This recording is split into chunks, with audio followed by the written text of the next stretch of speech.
का एक workshop start करेंगे। ये वर्कशॉप 2 दिन का रहेगा, बताता हूँ हमारे पास क्या क्या ऑप्शंस है। जब आप ग्रेजुएशन अपनी कंप्लीट कर लेंगे तो आपके पास क्या क्या ऑप्शंस है।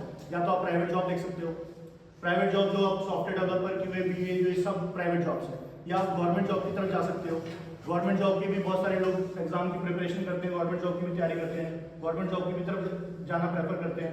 या बहुत सारे लोग हमारे पंजाब के जो भाई हैं वो सारे कनाडा की तरफ जाने की तरफ सोचते हैं, कोई बाहर ऑस्ट्रेलिया IELTS करके बाहर जाने की सोचते हैं, या फिर MTech या MBA। 4 ऑप्शंस ही हमारे पास बेसिकली हैं ग्रेजुएशन अपनी कंप्लीट करने के बाद।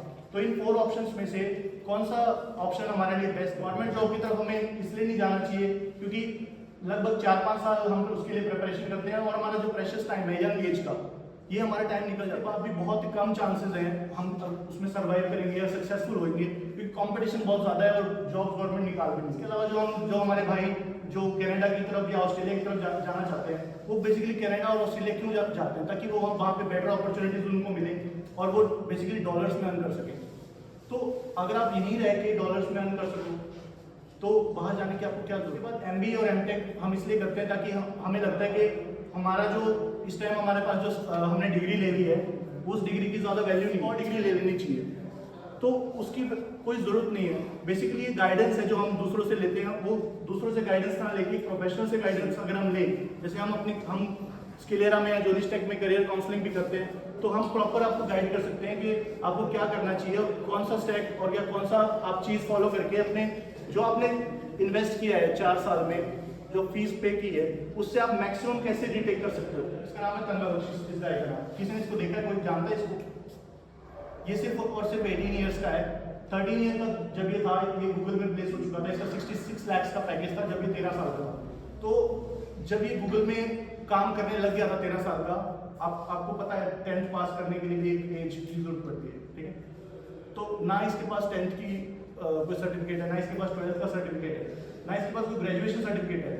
तो आज का जो मार्केट है वो बिल्कुल शिफ्ट हो गया है। उसको एक सर्टिफिकेट की जरूरत नहीं है अगर आपको सक्सेसफुल होना है। अभी से अगर अपना स्किल सेट मजबूत करना शुरू करोगे तो 4 साल में तो आप 4 साल एक्सपीरियंस बन के यहाँ से निकल सकते हो, ना कि 4 साल बाद ऐसा फ्रेशर आप निकलो। पोपटलाल देखते हैं सब तारक मेहता का उल्टा चश्मा, या ऐसा कोई है जो नहीं देखता? तो तारक मेहता का उल्टा चश्मा में ये जो पोपटलाल है यही क्यों ज़्यादा ज़रूरी है, अभी इसको मैं क्यों लेके आया हूँ इस प्रेजेंटेशन में। क्यों? क्योंकि इसके पास एक बहुत प्रेशियस चीज़ है। बता सकते हो क्या चीज़ है?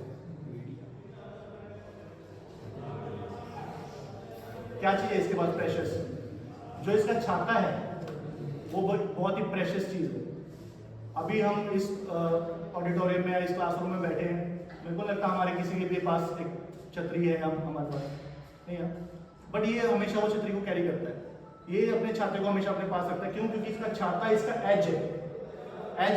एज का मतलब ये है कि इसके पास लोगों के पास जो चीज़ नहीं है, इसके पास वो चीज़ हमेशा है। अगर कोई बारिश आ रही है, तूफान आ रहा है, आंधी आ रही है, तो हमेशा वो अपने छाते को ओपन कर सकता है और तूफान से बच सकता है।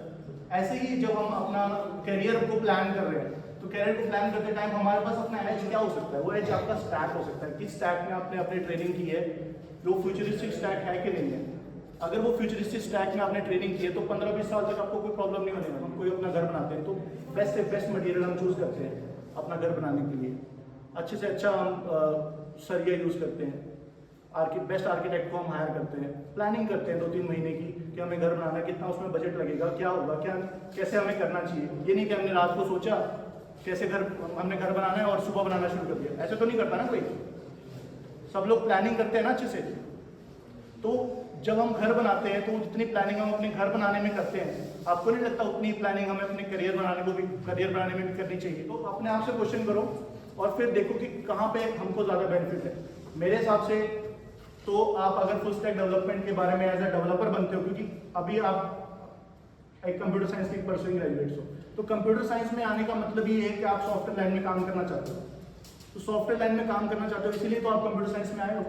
तो कंप्यूटर साइंस में आने के बाद फीस पे करने के बाद 4 साल अपनी डिग्री लेने के बाद आप अगर किसी बैंक में जॉब करेंगे तो आप इनजस्टिस कर रहे हैं अपने करियर के साथ और अपने फ्यूचर। एक और एग्जांपल मैं आपको दे रहा हूँ जो सब लोग रिलेट कर पाएंगे, जिनसे जीतू भैया तो रिलेट कर पा रहे हैं, ठीक है।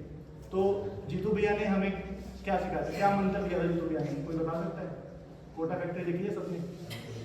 सिर्फ सिगरेट छुड़वाना नहीं सिखाया था उन्होंने, 21 दिन में उन्होंने हमें सिखाया था कि 21 दिन में हम कुछ भी कर सकते हैं, कोई भी हैबिट, अच्छी हैबिट को अडैप्ट कर सकते हैं, कोई भी हम बुरी हैबिट को छोड़ सकते हैं। उन्होंने हमें 21 दिन में ये एक फॉर्मूला, 21 दिन का फॉर्मूला दिया था। एक और भी उन्होंने फॉर्मूला दिया था, अगर आपने अच्छे से कोटा फैक्ट्री को देखा है तो उन्होंने एक और भी हमें फॉर्मूला दिया था। उन्होंने हमें ऑसम बनना सिखाया था, याद है किसको? ऑसम। उन्होंने हमें बताया था कि हम कैसे ऑसम बन सकते हैं। तो जैसे उन्होंने हमें वहाँ ऑसम बनना सिखाया था, वैसे ही हमें as a computer science engineer भी हमें इन 4 सालों में ऑसम बनना है। तो हम उनके ऑसम का कुछ डेफिनेशन और थी, हमारे ऑसम की डेफिनेशन कुछ और है। हमारे ऑसम की डेफिनेशन क्या है? ए का मतलब है एजाइल मेथोडोलॉजी, ओ का मतलब है ऑब्जेक्ट ओरिएंटेड प्रोग्रामिंग, एस का मतलब है सॉलिड प्रिंसिपल्स और एन का मतलब है मैनेजमेंट। आपको ये अगर ये 4 प्रिंसिपल्स को आप फॉलो करेंगे तो definitely you will become awesome in IT industry. And अगर आप ऑसम बन जाते हैं तो आपको कोई नहीं रोक सकता है। Salary is no bar in IT industry. Developers को बहुत अच्छी सैलरी मिलती है, तो ये हाईएस्ट पेड प्रोफेशन है। इस जो 3 हमने रास्ते में देखे थे प्रोफाइल्स, बीए, क्यूए और एक डेवलपर, तो डेवलपर की जो रिस्पॉन्सिबिलिटी है उसके बीए का भी काम करना पड़ता है। रिक्वायरमेंट्स कस्टमर से ना लेके उसको बीए से लेनी पड़ती है, रिक्वायरमेंट तो लेनी पड़ती है ना। और टेस्टर को अपना सॉफ्टवेयर आगे देने से पहले उसको टेस्टिंग भी करनी पड़ती है। तो बेसिकली थोड़ा थोड़ा सारा ही रोल प्ले करता है, इसलिए उसकी जो सैलरी है वो सबसे ज़्यादा होती है, उसकी सबसे ज़्यादा डिमांड होती है, उसकी सबसे ज़्यादा सैलरी होती है। तो इसलिए हम ज़्यादा से ज़्यादा फोकस हम डेवलपमेंट में कर रहे हैं, क्योंकि अभी हम प्लान कर सकते हैं। हम बात कर लेते हैं फुल स्टैक डेवलपमेंट की। तो फुल स्टैक डेवलपमेंट को हम ज़्यादा प्रायोरिटी क्यों दे रहे हैं? क्योंकि पहले जो डेवलपमेंट होती थी, अगर मैं आपको बताऊं, जब मैंने अपने करियर स्टार्ट किया था 2015 में, 2015 या 2014 की स्टार्टिंग में मैंने करियर स्टार्ट किया, तब हम फुल स्टैक डेवलपमेंट इतने ज़्यादा मार्केट में डिमांड में नहीं थी। तब क्या होता था कि बैक एंड डेवलपर्स ज़्यादा होते थे। जब एक सॉफ्टवेयर बनता है ना, तो उसमें 3 लेयर्स होती है नॉर्मली। एक प्रेजेंटेशन लेयर जो आपको दिख रही है, जैसे स्क्रीन है, ये जो भी आपको नजर आ रहा है ये प्रेजेंटेशन लेयर है। प्रेजेंटेशन जो एंड यूजर को दिखता है। फेसबुक का एग्जांपल हम लेते हैं, जब आप facebook.com पे जाते हो तो जो स्क्रीन लोड होके आती है वो प्रेजेंटेशन लेयर है, उसको हम बोलते हैं फ्रंट एंड, जो यूजर को दिख रहा है। फिर आप क्या करते हैं, अपना यूजर नेम और पासवर्ड फील्ड डालते हैं और साइन इन बटन पे क्लिक करते हैं। तो फिर वो क्या करता है, डेटाबेस में से बहुत सारे यूजर्स में से वो वैलिडेट करता है कि आप कौन हो, क्या आपने अपना पासवर्ड सही भरा है। अगर आपने आपका पासवर्ड सही भरा है तो डैशबोर्ड पे ले जाओ। ये क्या है? Business logic. बिजनेस लॉजिक, ये बिजनेस लॉजिक कहाँ लिखा जाता है? बैकएंड लैंग्वेज में, बैकएंड टेक्नोलॉजी में। ऐसे ही जो इंफॉर्मेशन आपकी स्टोर है, वो इंफॉर्मेशन स्टोर कहाँ पे है? डेटाबेस के अंदर। वो कौन सा डेटाबेस होगा? कोई भी डेटाबेस होता है, बाद में हम बात करेंगे इस पर डिटेल में। तो ये 3 अलग अलग फील्ड्स होते थे पहले। जब से ये फ्रंट एंड टेक्नोलॉजीज आई मार्केट में, जैसे एंगुलर है, किसी ने नाम सुना एंगुलर का? एंगुलर है, रिएक्ट है, नेक्स्ट जेएस है। जब ये टेक्नोलॉजीज मार्केट में आई तो जिसको बैकएंड आती थी, जिसको सी शार्प आती थी, सी शार्प में थोड़ा अच्छा है, जैसे कोई बैकएंड डेवलपर है, या जावा में कोई अच्छा डेवलपर है, तो उसको लॉजिक्स तो पता ही है, उसको जावास्क्रिप्ट भी आती है। तो जावास्क्रिप्ट यूज करके आप बैकएंड का भी काम आप कर पाते हो नोड जेएस के थ्रू।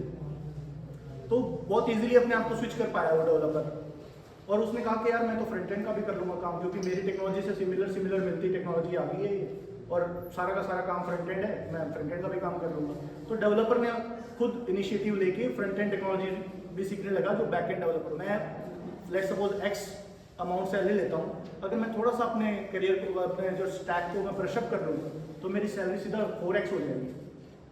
क्यों ना? मैं बैक एंड डेवलपर्स और फ्रंट एंड डेवलपर्स को बहुत ज़्यादा प्रेफरेंस दी जाती थी, क्योंकि उनको डेडिकेटेड काम आता था, डेडिकेटेड। अब जो डेडिकेटेड काम है उसकी जरूरत नहीं है, आपको थोड़ा थोड़ा 40% सारा अगर आता है तो you can call your self a full stack developer. जैसे स्विस नाइफ का एक बेस्ट एग्जांपल है। जब आप कहीं जाते हो कैंपिंग करने के लिए, मोस्टली लोग यहाँ शिमला कसौली सब जाते हैं, तो एक नाइफ कैरी करते हैं जिसको स्विस नाइफ बोलते हैं। स्विस नाइफ में क्या होता है कि सारी की सारी ऑप्शंस आपको स्विस नाइफ के अंदर ही में पॉकेट फ्रेंडली नाइफ होता है। आपको चाकू चाहिए, आपको नेल कटर चाहिए, आपको टॉर्च चाहिए, सब कुछ आपको उसी में मिल जाएगा। तो वो एक छोटा सा नाइफ कैरी करना आसान है, कितना बड़ा टूल बॉक्स कैरी करना जिसमें अलग अलग चीज़ें हैं वो कैरी करना। तो full stack developer Swiss knife की तरह है, जिसको सब कुछ आता है। वो एज जो है आपके पास, आप बैकएंड डेवलपर ना बन के फुल स्टैक डेवलपर अगर बनोगे तो पोपटलाल वाला छाता अपने आप कैरी कर सकते हो, अपने आप को ज़्यादा अपॉर्चुनिटीज दे रहे हो आप कि इंडस्ट्री में आप ज़्यादा जगह पे काम कर सकते हो। फ्रंट एंड में कौन कौन सी टेक्नोलॉजीज आती हैं, जैसे प्रेजेंटेशन लेयर की जब हम बात कर रहे थे, एंगुलर है, HTML है, CSS है, रिएक्ट है, नेक्स्ट है। तो आपको लग रहा होगा कि हम कौन सी टेक्नोलॉजी पढ़ें, तो बहुत सारी टेक्नोलॉजी आपने मुझे बता दी, तो हमें सब कुछ पढ़ने की ज़रूरत नहीं है। हमें कोई एक फ्रंट एंड की टेक्नोलॉजी पिक करनी है, उसमें मास्टर्स करनी है। और मास्टर्स करना का मतलब ये नहीं कि कोई डिग्री हमें लेनी है, हमें बस मैक्सिमम उसमें काम करना है। आज कल रोज़ हम जब उसमें हर रोज़ काम करेंगे तो हमें उसमें मास्टर्स आ जाएंगे, जितने ज़्यादा हम प्रॉब्लम सॉल्व करेंगे उतनी ज़्यादा ही हमें एक्सपीरियंस या एक्सपोजर गेन होगी। सिमिलरली हम बैकएंड टेक्नोलॉजीज़ की बात कर लेते हैं। बैकएंड टेक्नोलॉजीज़ में कौन सी लैंग्वेजेस हैं, जैसे C# है, ASP है, VB.NET है, जावा है, PHP है, पाइथन है, ये सारी की सारी बैकएंड टेक्नोलॉजीज में आती है। और एक्सपोजर देता हूँ मैं। फ्रंट एंड टेक्नोलॉजी वो होती है जिसका जो कोड है वो ब्राउजर में ही चल जाता है। ब्राउजर में मतलब जो आप ब्राउजर यूज करते हैं, क्रोम, आपने पहले देखा होगा, पहले गवर्नमेंट की साइट्स होती थी। आप क्या करते थे, किसी आधार कार्ड की साइट या कोई भी साइट पे आप जाते थे, या किसी पोर्टल पे, अगर आप गवर्नमेंट के पोर्टल पे गए तो बहुत स्लो चलती है साइट्स, बहुत स्लो। वो बहुत स्लो क्यों चलती है? क्योंकि उन्होंने बैकएंड टेक्नोलॉजीज को यूज करके अपना सॉफ्टवेयर डिजाइन किया होता था। जैसे ASP.NET में, जावा में, सारा का सारा सॉफ्टवेयर उन्होंने बना दिया है जावा में, पूरा का पूरा सॉफ्टवेयर बना दिया है .NET में या पाइथन में, पूरा का पूरा सॉफ्टवेयर डिजाइन कर दिया है। तो बैकएंड टेक्नोलॉजी का मतलब ये है कि वो सर्वर साइड लैंग्वेज है। हम जब पूरे के पूरे सॉफ्टवेयर को बना देते हैं तो उसको सॉफ्टवेयर को हमें डिप्लॉय करना पड़ता है, और वो डिप्लॉय हम काम करते हैं किसी सर्वर पे करते हैं। जैसे आपने AWS और Azure का नाम सुना होगा, सुना किसी ने AWS और Azure? ऐसे ही बहुत सारे प्लेटफॉर्म्स हैं, AWS है, Azure है, DigitalOcean है, Netlify है, बहुत सारे ऐसे सर्विस प्रोवाइडर्स हैं जो आपको एक सर्वर सिस्टम प्रोवाइड करते हैं, एक सर्वर आप ले सकते हैं। तो सर्वर सिस्टम कहाँ होते हैं? US में, इंडिया में भी हैं, अलग अलग कंट्रीज के सर्वर्स हैं। तो जब हम एक बैकएंड टेक्नोलॉजी में काम करते हैं तो वो जो बैकएंड टेक्नोलॉजी, जो हमारा कोड आखिरी में जो बन के आता है, वो एक सर्वर पे डिप्लॉय होता है। लेट सपोज वो US में डिप्लॉय हो गया और हम एप्लीकेशन कहाँ पे एक्सेस कर रहे हैं? इंडिया में।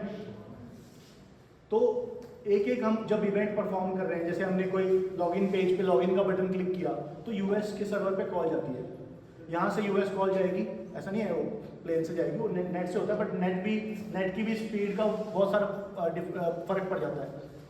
तो अगर नेट स्लो है तो जो पेज की जो कम्युनिकेशन है वो बहुत स्लो हो जाती है, और पेज लोड होने में बहुत टाइम लगता है।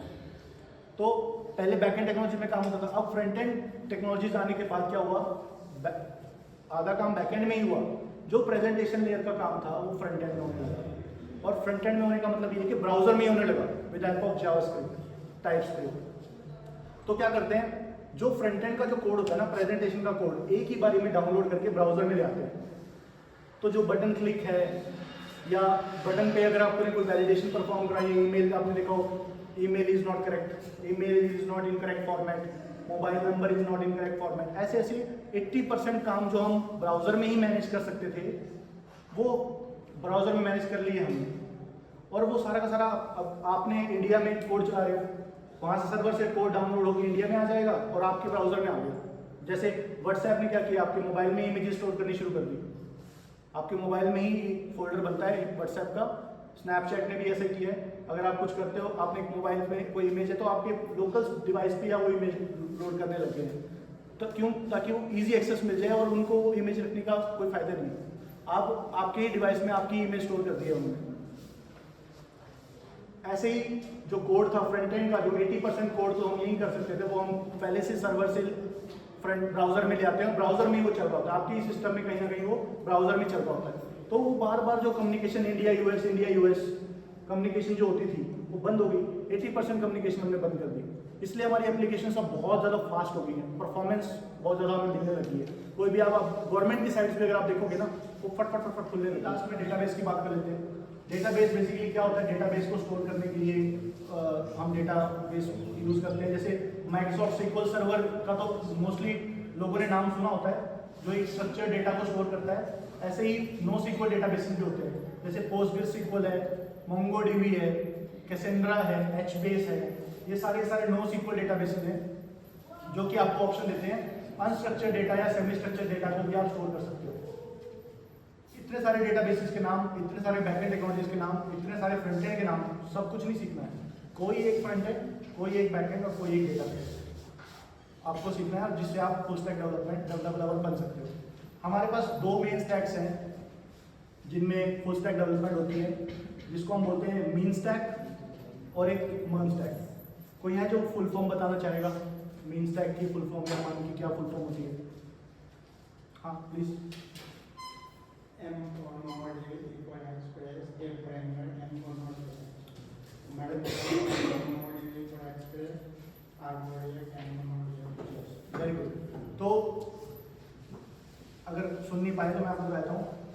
मीन का मतलब है M फॉर मोंगोडीबी मतलब database, E for express. Express क्या करता है? एनवायरनमेंट प्रोवाइड करता है। जैसे आपके स्वामी देवविद्यालय कॉलेज ने एक एनवायरनमेंट प्रोवाइड किया है हमें एक क्लास को लेने के लिए। आप लोगों को सीटिंग अरेंजमेंट दिया है, मुझे एक पोडियम दिया है, एक एनवायरनमेंट हमें प्रोवाइड किया है। ऐसे ही एक्सप्रेस एक एप्लीकेशन को रन करने के लिए एनवायरनमेंट क्रिएट करता है। एक एप्लीकेशन बेसिकली किसी भी लैंग्वेज में बनी हो, वो जो लैंग्वेज हम यूज कर रहे हैं जैसे C# है, जावा है, कोई भी लैंग्वेज, वो उस लैंग्वेज में रन नहीं हो रही होती। वो सिर्फ हम कोड लिख रहे होते हैं अपनी फिजिबिलिटी के लिए। हमने लैंग्वेजेस बनाई हैं खुद ताकि हम कंप्यूटर से कम्युनिकेट कर सकें। अभी हम हिंदी में कम्युनिकेट कर रहे हैं, आपको हिंदी आती है, मुझे हिंदी आती है, तो हम हिंदी में कम्युनिकेट कर पा रहे हैं। बट कंप्यूटर हिंदी नहीं समझता। कंप्यूटर को से बात करने के लिए हमें अलग अलग लैंग्वेजेस की जरूरत पड़ती है, जैसे C#, सारे अलग अलग लैंग्वेज। तो एनवायरनमेंट बेसिकली क्या करता है, जो हम कोड लिख रहे हैं इंग्लिश में, C# या जावा में इंग्लिश में कोड लिखते हो आप, वो इंग्लिश के कोड को व्हाइट कोड में कन्वर्ट करता है, जो असेंबली कोड होता है बेसिकली, जो एनवायरनमेंट समझ सकता है। वो इंग्लिश भी नहीं समझ सकता कंप्यूटर को तो सिर्फ बाइनरी पता है 1001 1001। तो वो जो कोड है जो आपने लिखा है उसको कन्वर्ट करता है बाइट कोड में, ताकि बाइट कोड आपको कंप्यूटर समझ पाए। वो एनवायरनमेंट कौन क्रिएट करता है? वो एनवायरनमेंट एक्सप्रेस क्रिएट करता है। अगर आप जावा की बात करो, वो एनवायरनमेंट अपाचे टॉमकैट क्रिएट करता है। अगर आप ASP.NET कोर की बात करो तो IIS इंटरनेट इंफॉर्मेशन सर्विसेज वो एनवायरनमेंट क्रिएट करता है। तो यहाँ पे हम एक्सप्रेस की बात करें तो एक्सप्रेस वो एनवायरनमेंट क्रिएट करेगा। फिर आप ए मतलब कौन सा फ्रंट एंड है आपने यूज किया है? एंगुलर। प्रोजेक्ट हमने किसमें बनाया? एंगुलर में बनाया। तो A से एंगुलर और N से नोड, इसका मतलब है मीन बेसिकली। तो मान में बेसिकली A को हमने R से रिप्लेस कर दिया, मतलब एंगुलर की जगह हमने रिएक्ट यूज कर लिया, बाकी सब सेम। अगर हम अब ये 4 प्रिंसिपल्स को हम ब्रश अप नहीं करेंगे तो इन 4 प्रिंसिपल्स के बिना हम सर्वाइव नहीं कर पाएंगे। वो 4 प्रिंसिपल्स क्या है? सबसे पहले टाइम मैनेजमेंट। हमें टाइम मैनेजमेंट भी बहुत अच्छे से सीखना पड़ेगा, अपने टाइम को कैसे मैनेज करना है। फॉर एग्जांपल, जब आप एक सॉफ्टवेयर को बनाते हो तो सॉफ्टवेयर कस्टमर आपको एक टाइम डेडलाइन देता है कि आपको इस डेडलाइन में वो सॉफ्टवेयर को बनाना है। ऐसा नहीं है कि आपके पास n नंबर ऑफ आवर्स होते हैं इसको बनाने के लिए। तो अपने टाइम को मैनेज करना, आपको बफर लेना पड़ेगा। जैसे आज मुझे सेशन के लिए आना था, मुझे पता है कि मेरे पंचकुला से यहाँ पे आने में 1 घंटा लगता है लगभग, तो मैं आधे घंटा पहले घर से निकला। मैंने बफर लिया आधे घंटे का, ताकि अगर कुछ प्रॉब्लम आ जाए, कार पंचर हो जाए, कुछ प्रॉब्लम आ जाए, तो मैं टाइमली अपना सेमिनार में पहुंच सकूं। ऐसे ही अपने आप को टाइम को अपना मैनेज करना आपको सीखना है हर एक चीज़ में। उसके अलावा object oriented programming. Object oriented programming को तो आपको अपना दोस्त बनाना है। जैसे कॉलेज में घुसते ही हम सबसे क्या ढूंढते हैं? सबसे पहले क्या ढूंढते हैं? गर्लफ्रेंड बॉयफ्रेंड बनाते हैं। सबसे पहले हम देखते हैं ना कि किसको गर्लफ्रेंड बना लें, और कौन लड़का इस टाइम किसके पास कोई गर्लफ्रेंड नहीं है, गर्लफ्रेंड बॉयफ्रेंड बनाना सबसे पहले देखते हैं। तो ऑब्जेक्ट ओरिएंटेड प्रोग्रामिंग को हमें अपना गर्लफ्रेंड और बॉयफ्रेंड बनाना है। जैसे गर्लफ्रेंड बॉयफ्रेंड होते हैं, ऐसे ही इस ऑब्जेक्ट ओरिएंटेड प्रोग्रामिंग को अपना दोस्त बनाना है। अगर आप इसको अपना दोस्त बना लोगे, अगर ऊप्स के कॉन्सेप्ट आपने सीख लिए, क्योंकि लगभग 2 साल तक जॉब स्टार्ट करने के 2 साल तक आपसे सिर्फ ऊप्स के ही क्वेश्चन पूछे जाएंगे इंटरव्यू में। आपसे यही पूछा जाएगा कि आप ऊप्स क्लियर हुई कि नहीं। ऊप्स क्लियर, ऊप्स आपको टिप्स पे करनी है। टिप्स पे कोई भी आपसे कोई भी ऊप्स का क्वेश्चन पूछे, क्लास क्या होती है, ऑब्जेक्ट क्या होता है, एनकैप्सुलेशन क्या होती है, पॉलीमॉर्फिज्म क्या होता है, रन टाइम और कंपाइल टाइम पॉलीमॉर्फिज्म में क्या डिफरेंस है। ये छोटी छोटी बहुत ही बेसिक चीजें हैं जो 2-2, 3-3 साल एक्सपीरियंस डेवलपर को भी नहीं आ पाती है, क्योंकि वो ध्यान ही नहीं देते। उनको जॉब पे जाते ही उनको ये बोला ये काम है कर दो, वो काम करना सीख लेते हैं, वो रिपीटेटिव जॉब में आ जाते हैं, बेसिक्स क्लियर कर नहीं पाते हैं, इसलिए वो लैग कर लेते हैं। और फिर जो आईटी सेक्टर में ग्रोथ है वो पिरामिडिकल स्ट्रक्चर में ग्रोथ है। आप शुरू तो अभी सारे साथ एक साथ बैठे हो, बट हो सकता है अगले साल बहुत सारे लोगों को जॉब मिल जाएगी, बहुत सारे लोग यहीं रहेंगे, जॉब नहीं मिलेगी। तो पिरामिडिकल स्ट्रक्चर में ग्रोथ, अगले साल जिनको जॉब मिली थी हो सकता है अगले साल सबका इंक्रीमेंट एक जैसा ना लगे। सबने 20,000 से स्टार्ट किया है, अगले साल किसी की 50,000 सैलरी हो जाए और किसी की सिर्फ 25। तो पिरामिडिकल स्ट्रक्चर में ग्रोथ के लिए आपको ऑब्जेक्ट ओरिएंटेड प्रोग्रामिंग बेसिक्स अपने क्लियर करने पड़ेंगे। उसके बाद कंट्रोल स्ट्रक्चर भी आपको सब्जेक्ट आएगा, या जो थर्ड ईयर फोर्थ ईयर के फ्रेंड्स हो सकता है कर चुके होंगे वो। कंट्रोल स्ट्रक्चर बेसिकली क्या होता है, if else statement, loops, while loop, for loop, do while loop, ये बहुत सारे लूप्स आने वाले हैं। ये हमें ऐसे समझना है जैसे हमें ऑब्जर्व कर लेना है चीज़ को। जैसे अगर मुझे आपके कॉलेज से चंडीगढ़ की तरफ जाना है तो मैं कैसे जा सकता हूँ, मैं आपके कॉलेज से निकलूंगा या तो मैं राइट लूंगा या मैं लेफ्ट लूंगा। वो क्या है, यही तो है इफ एल्स। इफ राइट लूंगा तो इतना टाइम लगेगा, एल्स लेफ्ट लूंगा तो इतना टाइम लगेगा। ऐसे आपको अपने डेली लाइफ एग्जांपल्स के थ्रू कंट्रोल स्ट्रक्चर को समझना है, क्योंकि 80% आप अपने काम में यही कर रहे होंगे, कहीं पे इफ लगा रहे हैं, कहीं पे एल्स लगाना, कहीं पे इफ किसी डेवलपर ने लगाया हुआ है, आपके पास काम आ गया, उसने गलत लगा दिया है, आपको उसको ठीक करना है। तो कंट्रोल स्ट्रक्चर को आपको बहुत ध्यान से पढ़ना है अपनी ग्रेजुएशन में, बहुत ध्यान से। ऑब्जेक्ट ओरिएंटेड प्रोग्रामिंग को, कंट्रोल स्ट्रक्चर को, और लास्ट हम डेटा स्ट्रक्चर को नहीं भूल सकते, क्योंकि फुल स्टैक डेवलपमेंट का जो थर्ड पार्ट है जो बहुत इंपॉर्टेंट है वो डेटाबेस है। बिना डेटाबेस के फुल स्टैक डेवलपमेंट आप अपने आप को फुल स्टैक डेवलपमेंट बोल ही नहीं सकते। तो ये मैं बेसिकली आपको टाइम मैनेजमेंट के अलावा 3 सब्जेक्ट्स या 3 कोर्सेज हैं जो मैं आपको बता रहा हूँ, जो आपको अपनी 4 साल के करियर में जब आपको टीचर आपके पढ़ा रहे होंगे तो एक दिन पहले चलो टीचर से, एक दिन पहले जो कल पढ़ाने वाले हैं वो आज पढ़ के जाओ और उनसे कल क्वेश्चंस पूछो कि क्या है, क्या पढ़ा रहे हो, क्यों पढ़ा रहे हो, क्या काम आएगा मेरे को ये। तो आपको क्वेश्चन करना था टीचर्स को, और एक एक चीज़ अपनी कॉन्सेप्ट बहुत अच्छे से क्लियर करने हैं, ठीक है। तो ये 4 अगर आप कर लेते हो तो आपका ब्रेड एंड बटर तो कहीं नहीं है, और बहुत अच्छे से आप मटन चिकन भी खा सकते हैं।